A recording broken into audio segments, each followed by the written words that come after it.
Di podcast ini, di episode kali ini, aku menyampaikan duka cita yang sangat mendalam untuk Laura dan semua orang yang kehilangan Laura, keluarga, sahabat, orang-orang yang kenal dengan dia. Secara pribadi aku sih gak kenal, tetapi aku mengikuti bagaimana perkembangan kasus dia dari media sosial, bahkan obrolan sehari-hari di kantor, di mana teman-temanku memang aktif untuk update selalu tentang perkembangan kasus dan kesehatan Laura. Tapi dari dia, secara pribadi aku mempelajari satu hal yang penting banget, yang kayaknya sayang kalau misalnya gak dibagikan di podcast Anak Tangga episode kali ini. Tentang gimana caranya kita jujur sama diri kita sendiri dan mengakui kita punya salah, tapi kemudian kita mencoba menjadi orang yang lebih baik kemudian. Kenapa bisa aku simpulin seperti itu? Dan kenapa justru tindakan seperti ini yang membuat orang menyayangi kita justru, bukan membenci kita, tapi menyayangi karena kita mencoba berusaha begitu ya, untuk membuka diri kita seapa adanya, tetapi dengan komitmen bahwa kita pengen berubah. Di salah satu podcastnya bareng Om Deddy ya, aku sempat ngikutin tuh gimana dia berusaha untuk mengakui bahwa dia gak baik-baik banget gitu.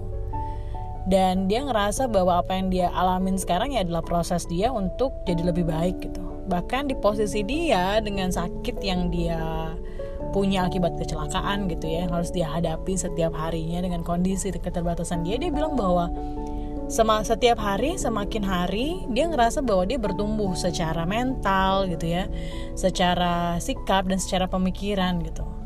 Dan aku nggak tahu apa yang ada di notes-nya yang akhirnya dibaca oleh Deddy Corbuzier pada saat itu, tetapi kalau misalnya bisa aku tangkap gitu ya, bahwa dia mengalami yang namanya perjalanan spiritual gitu ya, yang dia merasa bahwa dia akhirnya melihat ke diri dia sendiri, bukan mencari ke orang lain lagi, tapi melihat ke diri dia sendiri, apa jangan-jangan perbuatan gue nih yang menyebabkan gue akhirnya seperti ini gitu.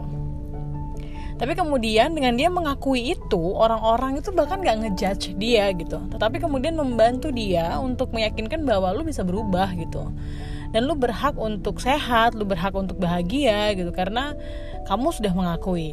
Tapi coba kita lihat beberapa orang misalnya koruptor gitu ya, orang yang benar-benar nyebelin gitu, yang kita sering lihat lalu lalang public figure, ketika mereka ke gap punya salah, ketika mereka korupsi gitu ya, atau mencabuli misalnya orang-orang dengan kasus pencabulan dan pemerkosaan, dan mereka nggak ngaku dan masih mesem-mesem, ketawa-ketawa, bahkan dada-dada gitu ya di layar ketika wartawan nyamperin mereka, apa yang terjadi gitu. Coba kita lihat respon yang terjadi dari kita orang-orang publik yang melihat situasi itu. Kita pasti makin ngebenci, ngehujat, mencaci maki gitu ya, dan ngedoain yang buruk-buruk sama orang itu. Yang bisa aku simpulin dari dua kejadian yang sangat berbeda ini tuh adalah be true gitu. Jadilah sejujur-jujurnya yang kamu bisa gitu. Mengakui kesalahan kamu kepada orang lain gitu ya, dan kesalahan yang kamu lakukan atas dasar diri kamu sendiri melakukan waktu itu gitu ya, adalah proses yang paling penting untuk berubah. Ini inline juga sama apa yang sempat disampaikan sama guruku dulu, bahwa proses paling penting dari pembelajaran atau proses belajar adalah ketika kamu mengakui bahwa kamu tidak tahu sesuatu, dan ketika kamu mengakui bahwa kamu melakukan kesalahan dan kamu pengen berubah.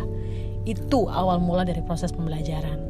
Dan di situ juga kita bisa dapat dukungan, bisa dapat cinta kasih, bisa dapat pemaafan gitu ya, yang akan mempermudah jalan kita.